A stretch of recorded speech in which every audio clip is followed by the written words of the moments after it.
Hi guys, and welcome to another WonderHero video. So this video will be sort of like an analysis or breakdown of the recent WonderHero 2022 Q2 Roadmap AMA, which was actually hosted and recorded and live streamed by none other than the CEO himself. So that was very surprising.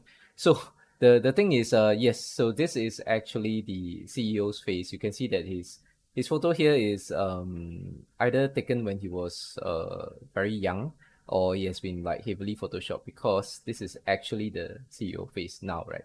It's a lot rounder. No, not gonna comment too much about weight gain and stuff like that, because I myself have gone through a phase of weight gain before when I was 30s, and I'm actually lost a little bit of weight from my 30s to my 40s. But you can see that this and this is, yeah, supposed to be the same guy, right? So obviously the photo looks probably heavily photoshopped, or like I mentioned, probably taken when he was really young. Uh, yeah, when he was in his 20s, and then obviously now the CEO looks like he's in his like late 30s or maybe in his 40s. So anyway, that aside, no fat shaming aside, no, not intentional to fat shame, but like just wanted to clarify that yes, this is the CEO that's in the video in the live stream here.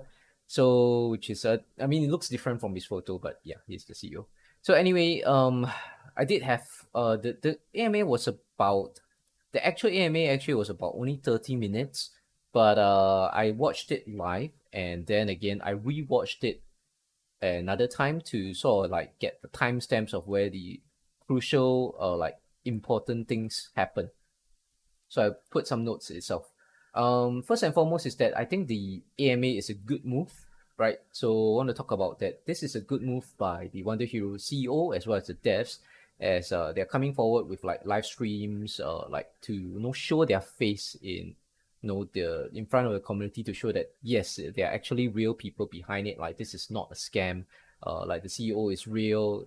Like it's definitely backed by a real team, and so on and so forth. I mean, hopefully we get to see more of the other team members if they're willing to show their face on live stream, so that we can get a little bit of so that the community tends to want to know that there's actually real people behind it. Because in the crypto world, obviously there's a lot of scams, there's a lot of stuff like that, where a lot of people just hit and run, right? Like they start a project and then they just get people to invest, and then they just rug pull it. That means just take your money and then run away with it, and then they leave the project for dead. So obviously, I mean, showing the faces of the development, the dev team, the support team, the community manager, and all that. If you can actually see their faces, you know that okay, so you actually know that there's real people behind them, and then you tend to like have a bit more faith in the project. So I think this is good. It's a good move. And they are also the CEO himself did mention, like in this whole live stream multiple times actually, that they are actually trying to be more active in communicating their intents and their changes and so on to the community. They realized that there's a need to communicate more.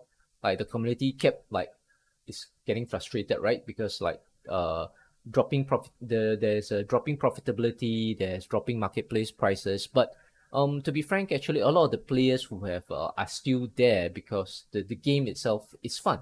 Because the CEO himself, he realizes it. He just mentioned it before that the game is fun, and I myself, I do second that as well. I do think the game is fun. It was taken from a successful gacha game, which is the Battle Diva Slaymaker, and also it is the Steam version is currently now in it's called Battlestar on Steam.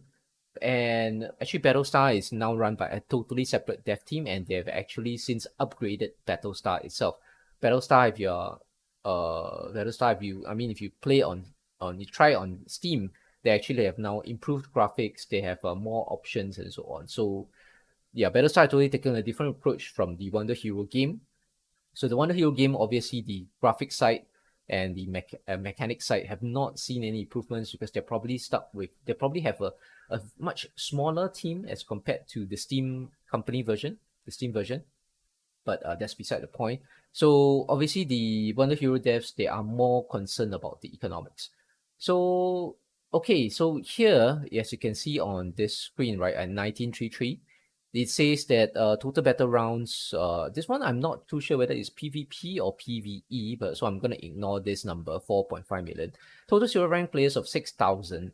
So take note that silver rank players, it means that players who have, so because the bronze rank or the iron, so-called the black iron rank, the first week of the black iron rank, people were all facing against bots, right? So I would assume that anybody who was able to join PvP should have been promoted to silver, because if the whole lobby was bots like mine, then they would have ended like first out of 30 positions, right, in their group, and they would have gone into silver. So I think silver players will represent all the players who are playing PvP, and the players who are playing PvP is not the total player pool, because you have to understand that only player level 6 and above will get to participate in PvP. So these 6,000 players will probably represent the players who have joined the WonderHero game earlier. That means from the launch in end January and or until early February, and then until now, when PvP launched in March, they were able to get until player level 6, and then they participated in the PvP, right? Okay, then the other one, the important one where most people are concerned about, is the NFT prices. And this is where he talks about the NFT burn mechanic. So that is at 25.30. I'm going to play it here. To burn it, and many users will join together, combine beta testing phase for this. So you can combine 5 NFTs to burn it, and many users will join together to put in their NFTs to burn it, and then it will form into a wonder box for one of the lucky members, and then so you just keep participating in it, and then one of the rounds you will be able to get a wonder box, and then you can open it, or you can immediately sell it too, right? So this will help us to decrease the amount of supply for NFTs. Okay, so I played the video itself, right? This is quoted primarily by the CEO himself, so I'm not gonna like go through the risk of misquoting him or anything. But what he said word for word, or no, I'm gonna summarize what he said. I mean, you heard what he said. You could go back to this video. I'm gonna provide the link in the description, and go to the exact time period, which is 25 minutes and 30 seconds, and no, listen to him, this exact words, right, that came from the CEO himself. Basically, he says that 5 NFTs are going to be combined and burned into one wonder box. There's going to be more than one participant. That means like maybe me and like 4 other random people are going to participate, but only one lucky winner gets a wonder box.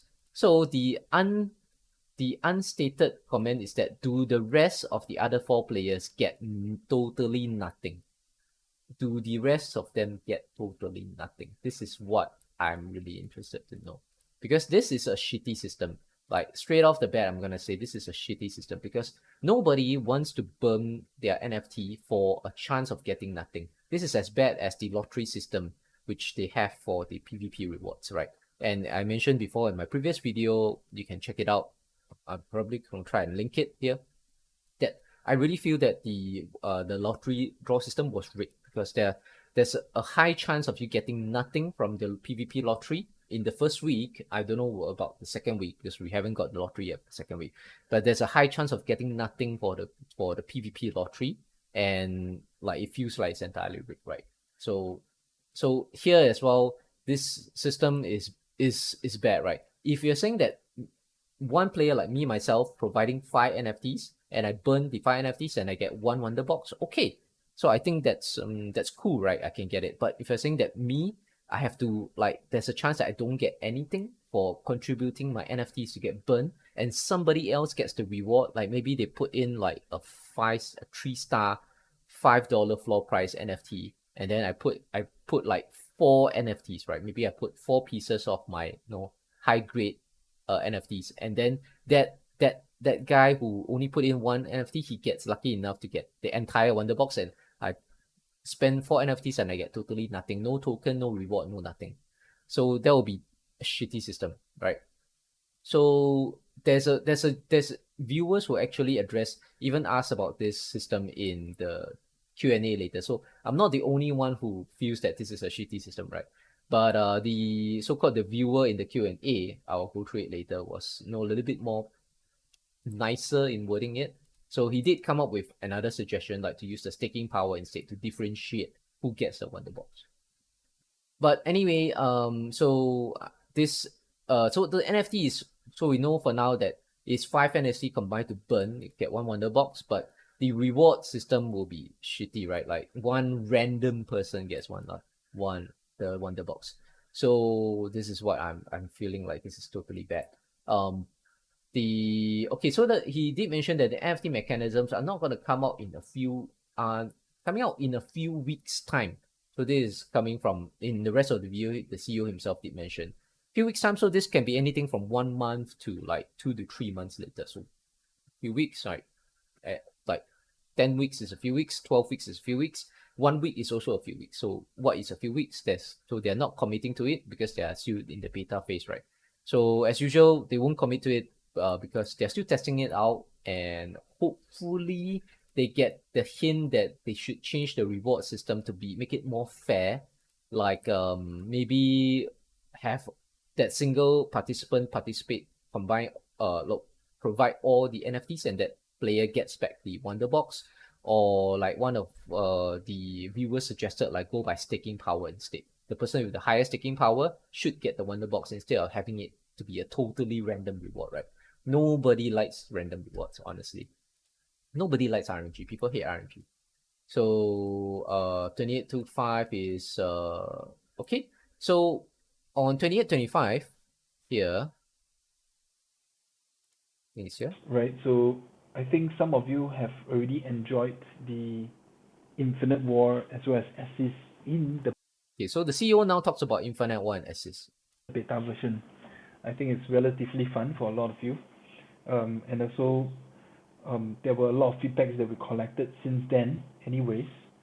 So for this gameplay extensions, they are coming up in Q2. Alright, so we just need the PvP to season up a little bit more, right, where we have players in the top tier, and then from there we could actually see the extension of Infinite War and Assist. We did hear a lot of feedbacks from you guys. Okay, so this is from the CEO himself, like he mentioned it himself, right? That they are waiting for PvP to settle in the top ranks. So I'm assuming is that maybe they want to wait for legendary rank to get populated. So that might take another like 2 to 3 weeks time, because right now we have gold rank, right? This coming week, like as a recording, this is Monday. So this whole week will be gold rank, and then probably next week will be diamond, and then after diamond will be legendary, if I am not wrong, right? I think there's only 5 ranks. So probably they will need at least 2 to 3 weeks for legendary rank to get populated before they are even considering to add back Infinite War and Assist mode. So Infinite Assist mode is like a big maybe, maybe coming back, maybe not. They're thinking of letting it come back, but they're definitely gonna wait for at least like two weeks to 1 month, right? That's what I'm getting at from listening to the CEO's words. Okay, they also have the biochip. He says coming out at the end of Q2, and then there is also a part on the NFT stat reroll. I think it was here, right? The NFT stat reroll. So the NFT stat reroll or NFT stat addition to the existing items or existing equipment like skins, it will cost Horn and WND, which is pretty straightforward. I think it should cost Horn and WND because you want the token to be burned for better to better control the the supply and demand. The one part thing was here. One thing about the token burning, right? So all tokens used since upgrade since launch weekly burning until the next game update. So that means all the Horn spend and WND spend, right? So this is what the players have spent. The amount of Horn, 27 million Horn spend and 59,000 WND spend for upgrading of the gear in the game itself. But the surprising thing was that all these tokens were actually not burnt until the end, until next week. So Horn and WND actually was not burned from launch till next week. So he mentions that they're probably going to burn it next week. So personally, I had assumed that all the tokens that were spent for upgrade were automatically burnt. So actually this is not the case. But then again, officially, like in their white paper or stuff on their website, they actually did not mention that the upgrade, like the token spent for upgrade, is going to be burnt immediately. They actually technically did not state it word by word. So technically they're not lying, but maybe I had the wrong impression. Like maybe, I mean, for you yourself as a viewer, do you have the impression as well that all the Horn and the BNB you spent in game was immediately burnt? Maybe you did. So what saying, what the CEO is saying now, that from next week onwards, after all this Horn and the BNB was burnt, they will actually commence burning of all the in-game Horn and WND. Those are spent for upgrades on a weekly basis. So every week, then they will burn the whole batch. Will this help the token economics? Maybe. It's a very big maybe, because as I mentioned in a previous video, token economics actually is entirely dependent on traders. It's all trade. Is the up and down on the market is actually determined by traders. Investors will stabilize the market somewhat, but traders are the one that push the price up or subsequently push the price down if everybody is selling in the market. So all this maybe give a bit of spike in trading, but we will never know. So we'll never know until it actually happens. So maybe we want to pay attention to the token price for the following few weeks, I guess, because they will have the burning of the tokens that will start next week. Okay. He did mention that the top 100 players or the top PvP players are the system will gear towards the top players getting more tokens. That means more Horn and WND, which I think is really fair. So this will result in a very capitalist system, just like in real world, right? Like the top earners will earn more money from investing, and then they get more yield, right? Because whoever is pushing, working the hardest or being more successful in business and stuff like that, like just like in real world capitalist society, like they will earn more. So the rich gets richer, while the average people will just stay there, right? So while players who aren't upgrading might get less or stay as is. So this is also mentioned in in a certain part of the video by the CEO, that that the top players will get more tokens, which I'm okay with it, because this obviously works in real life. In modern society, obviously works, capitalist society. And I feel like in game as well, there also should be a capitalist society, because the tokens that are spent by the lower end should filter towards the top players.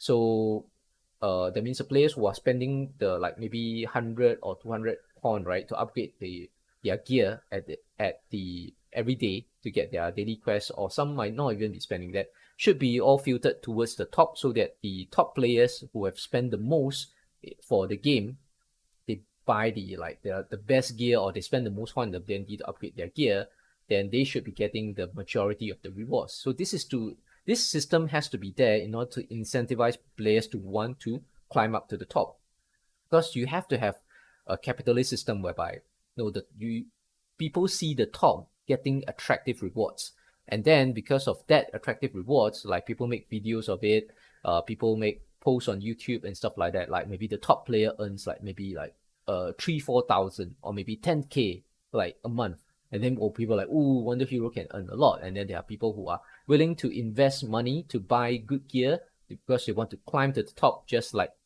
that top player. They want to earn the same amount as him. So you have to have this system to attract people to go towards the top, to get more players to come in.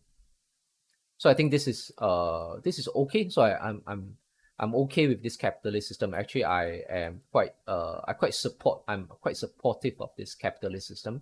Then it mentioned towards the Q&A. So the Q&A part is actually where I feel like the good questions actually come in from the viewers.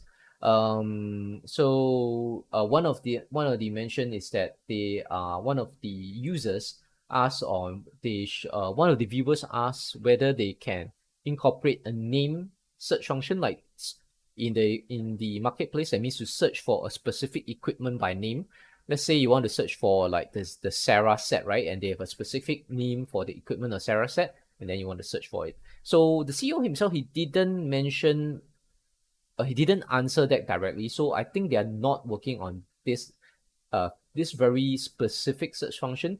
But he did say that they are working on improving the marketplace search function, but he did not give any hints on what is the improvement. So can't really say too much about that. Zaysky is a very quite a popular WonderHero YouTuber. If you know, I can immediately search like Zaysky, and you can see some of his top videos, right? Which is the one that he can clear 13.7. He can auto farm chapter 13-10. He clears chapter 13-5, and he can like use one single hero to clear the very difficult chapter 10-10, right? So this guy is obviously is top. Is a top player himself. He doesn't have a lot of subscribers, unfortunately, but he does have good WonderHero content. So he cleared like his first video, right, is clearing stage 10-10. That was like 1 month ago when the game was brand new. So this guy is obviously a big investor in the game itself. He has bought a lot of high level gear. He has a lot of high level heroes. He has all the top tier equipment and stuff like that in order to push very far in the PvE. He has this recent video. I'll check it out later. I'm not too sure how good it is. So this guy actually mentions that the stats from equipment doesn't work in PvP.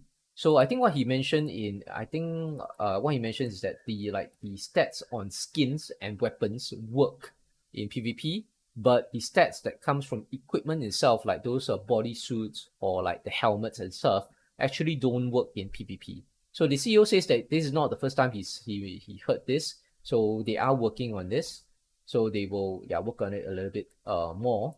I myself, I'm not really noticed that, but I do trust Zay's mention because Zay's himself is a top player, so he probably will notice all these very slight details in PvP. So we'll leave it to them to bug fix that. A viewer suggested using the staking power. This is the one with reference to the NFT Wonder Box, like burning of 5 NFTs to get one Wonder Box. So a viewer suggested that to use staking power of the equipment to decide who gets the Wonder Box as compared to a random person getting it. So the CEO read this and then he says that this is a good point, then he will look into it more. So I think that this is the better direction. At least if you are using staking power to decide who gets the Wonder Box, is a lot fairer system in a way, so it's not as RNG. That means that let's say that one person he just put like a 3-star basic like worthless maybe like a bodysuit, right, that has very trash stats and can't even sell in the marketplace for like the floor price of $5 with staking power of 10.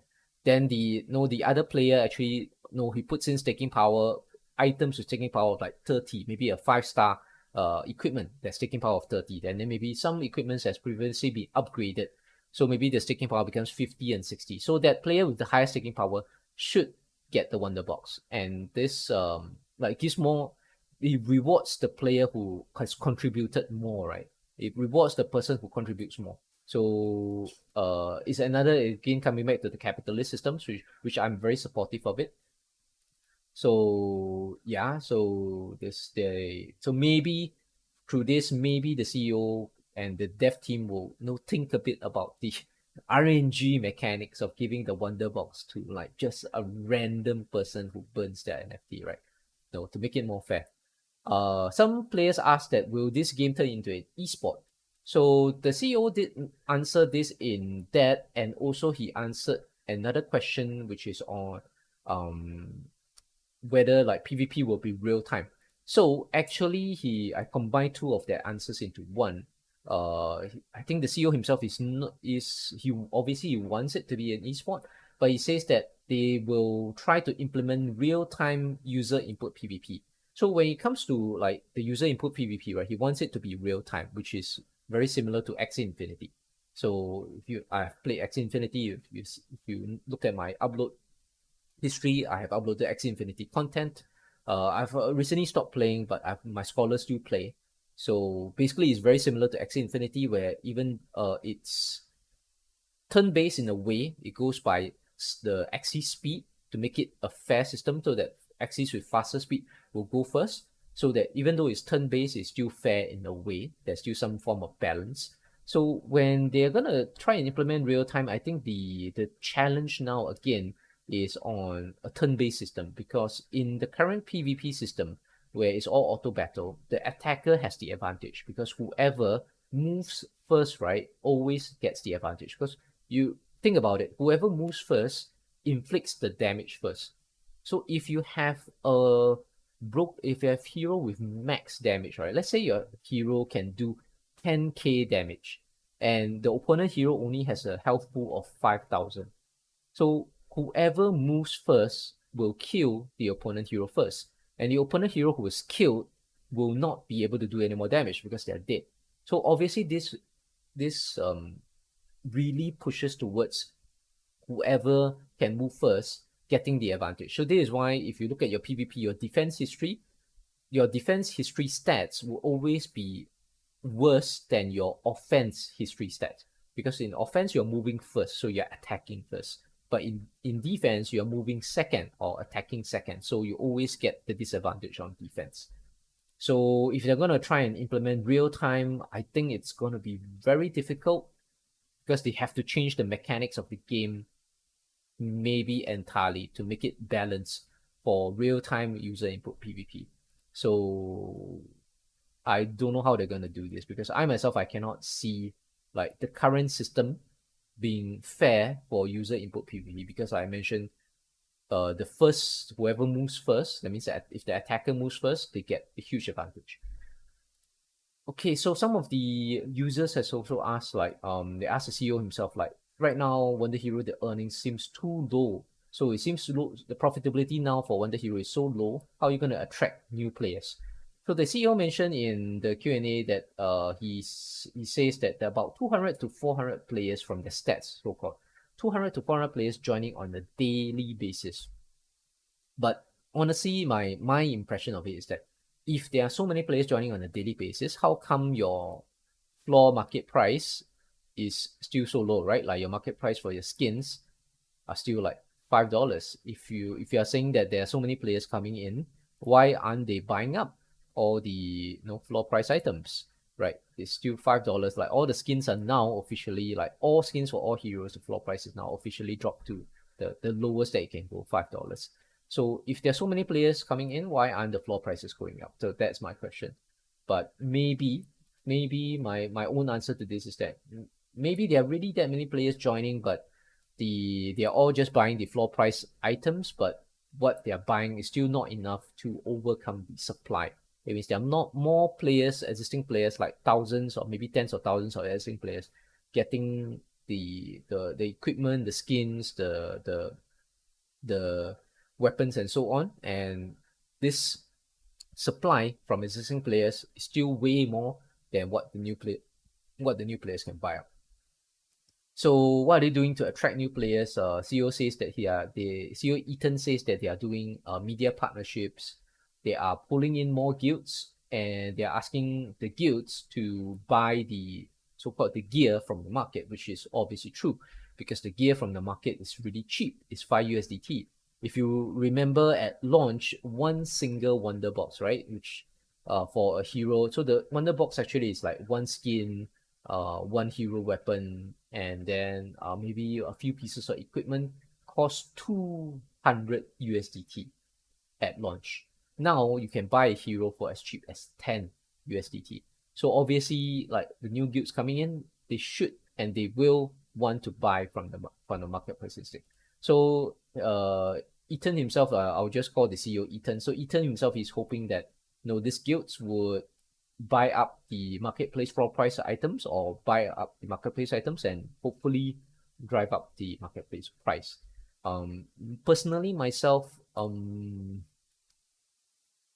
kind of doubtful because I think even with 200 400 players coming in on a daily basis, if the marketplace prices are still so low, so that clearly indicates that the NFT supply is way more than the demand.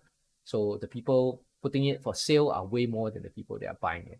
So if more guilds, are they going to buy up that many? Because you remember, like guilds, they only need to buy one time.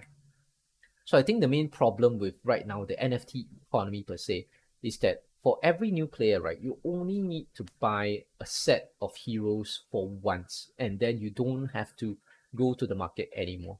So as a new player, you come in, you just buy like 3 hero skins and 3 weapons, or maybe 4 hero skins and 4 weapons if you're aiming for PvP, like when you hit level 6, and then you don't have to buy from the market anymore. Then maybe you want to buy equipment and stuff like that. And then if you want to buy, obviously you want to sell your existing heroes and your equipment. So each new player only burns at most like 6 pieces, usually will burn 6 pieces of NFTs. That means 3 skins and 3 weapons.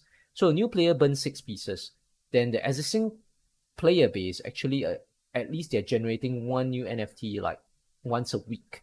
So if there are like tens of thousands of existing players, then every week they're generating tens of thousands of NFTs. So there's that huge supply of NFTs into the market.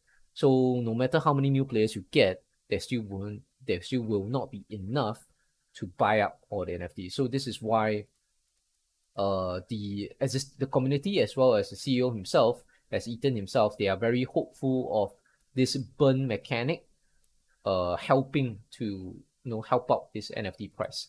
That means they're really hoping that this burn mechanic can save them, so to say. So one of the viewers asked about merchandise, like whether will they sell like Dakimakura of the characters and all that, which actually, because I think that viewer actually is not aware. Like I mentioned, the WonderHero game, the WonderHero, the character designs as well as the game set itself is actually not unique. So yes, they did buy over from Battle Diva Slaymaker, but the other company, Alienov, which owns the Steam version of the game, which is this one, which is where is it? Do I have it? Yeah, Battlestar. So the Alienov developer, which owns the Steam version of the game Battlestar, they also own the so-called the rights of the character design, right? Because they own the same characters, so they have the same character design.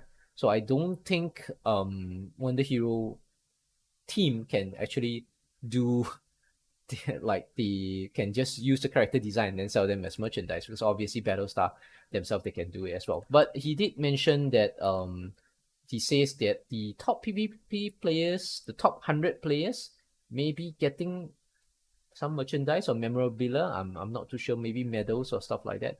I'm not too sure about that. So he did mention like some in the like top 100 players, like top 100 PvP rankings, right? So one of the existing players, I think it's Zaysky again. He mentioned that if the guilds are allowed to sell their NFTs, will it cause even more oversupply? So I think currently now, if I'm not wrong, the guilds itself actually are not able to sell their NFTs. So even without the guild selling the NFTs, right, there is already a situation of oversupply of NFTs in the market. So if the guilds are allowed to sell the NFTs, will it cause more oversupply? So this is what Zays himself is afraid of. So Ethan says the guilds, he has talked to the guilds. He says that most of the guilds actually want to use their existing NFTs to get more scholarships to play, to get more scholars to play. So they want to actually open up more scholarship positions and recruit more players into the game, because yeah, I myself I have my very small player base of Axis scholars, and yes, even they themselves, even though like this game doesn't look very profitable, that they are also interested to to join, because as a scholar you get to play for free, right? So everybody wants to play for free because you don't take the risk of investing your own money to buy the assets. So obviously from areas from all over the world, especially those people with maybe a lower income, or like they don't have as much disposable income to like buy assets in the game, they would want to join a scholarship. And obviously the guilds, they actually have more people waiting to want to play the game, so they just want to use their existing NFTs that their scholars have already provided, and then just provide to the existing to new players, and then let more new players come into the game. So that means the guilds won't be selling their NFTs. Basically, they will use their existing NFTs. Then again, and another viewer asked, a very similar term. So the very similar concern you will see from the question and answer from the viewers are that most of them are concerned about the profitability of the game. They're saying that no profitability for the game is currently so low. So since the profitability is so low, how are you guys going to attract new players? Because they're saying that new players will buy up the NFT markets. They're going to like help balance the economy. But if it's not profitable, so how are you going to attract the new players? And also one of the viewer mentioned that there's a recent reward nerf for new players as well, because my note is that the new players cannot get the PvP rewards, because if you look at the daily quest as well as the weekly quest, there's a certain part of the horn reward and the BNB reward from that is actually locked out for new players, because they cannot participate in PvP because they are not at player level 6. So since they cannot get that, it's not as it doesn't incentivize the new players to actually come in because it's less profitable for new players. So probably isn't enough to attract new players. So Ethan's answer here, I think it was at like in the last, towards the end part of the question and answer, is Ethan's answer here isn't really convincing. Like, he didn't seem like he actually has a solid answer for this. But to be frank, I mean, to take his side as well, I mean, it's like to be honest, the game economics, I think the game's economics has evolved to a point that Ethan himself, or the dev team or the WonderHero dev team themselves cannot control the game's economics anymore, from like cannot directly control the game's economics anymore, because the game has been launched. There are like more than 10,000 players. I think there are more than 10,000 players in the game. And then the supply and demand is all like the price of the NFTs as well as the price of the tokens are all decided by supply and demand and trader activity in the in the free market, so to say, in the free crypto market. So this has gone beyond like the control of just one person, like just beyond the control of Ethan himself, and definitely gone beyond the control of his dev team. What the dev team and Ethan can control is they can try and implement mechanic changes in the game, like NFT burn. They can introduce like things like more reward for PvP to try and like attract new players. So they can only do mechanical changes to the game itself, but they cannot do a direct change to the economy. So there's no way they can actually influence the economy anymore, which is actually kind of like a good thing, because obviously you never want an economy of anything, whether is it a crypto or like a real life asset, any asset in real life. You don't want an asset to be directly under the control of a single person or a single group of person, because if it's directly under a single person or group of person, that's where rug pulls can occur, right? Like, or Ponzi schemes can occur, whereby the single person drives up the price of the whole asset, then gets everybody to buy in, and then he just dumps the whole asset into the market, and then he just runs away with millions of dollars. So that's where Ponzi scheme and rug pulls happen, right? If it's in control by a single entity. So this is where, I mean, so this good thing that the economy is not the economy is big enough, or the asset class is big enough, that it's not under the control of a single entity. So it's more fair in a way. It's just being decided by the market forces. So yeah, so that's why the CEO himself doesn't have a convincing answer for this. And yeah, as I mentioned that, yeah, because it's definitely is out of his control. All the CEO can hope, all CEO Ethan and the rest of us, the existing player base, can hope, is that the changes that they implement will improve like the profitability of the token, and then maybe improve the selling price of the NFTs. That's all we can do is hope. But personally, I think my personal prediction for the market itself, like even with like guilds coming in and stuff, I think the oversupply problem is gonna stay for a while, until the NFT burning mechanic is well underway. And it looks like the NFT burn mechanic is gonna come in a few weeks time. So we don't know when it's going to come out, like maybe 1 month or 2-3 months. So you're going to see like lower and lower NFT prices coming in for the next probably 1 month, right? 1 month or maybe even the 3 months, until the NFT mechanic comes in. Once the NFT mechanic comes in, if the NFT burning is profitable enough, then we might see some investors actually buying up all the floor price NFTs. So once you buy all the floor price NFTs and you burn them, then you might maybe get a chance for a better NFT or a wonder box. So that then you will see some clearance of the floor price NFTs, but it has to be quite a significant number of clearance, right? Because there are a lot of floor price NFTs now. So okay, so this has turned into a pretty long analysis video of it's not really, it hasn't become a summary, right? It's become as long as the AMA itself. So thanks for watching the video, and we'll see you guys next time.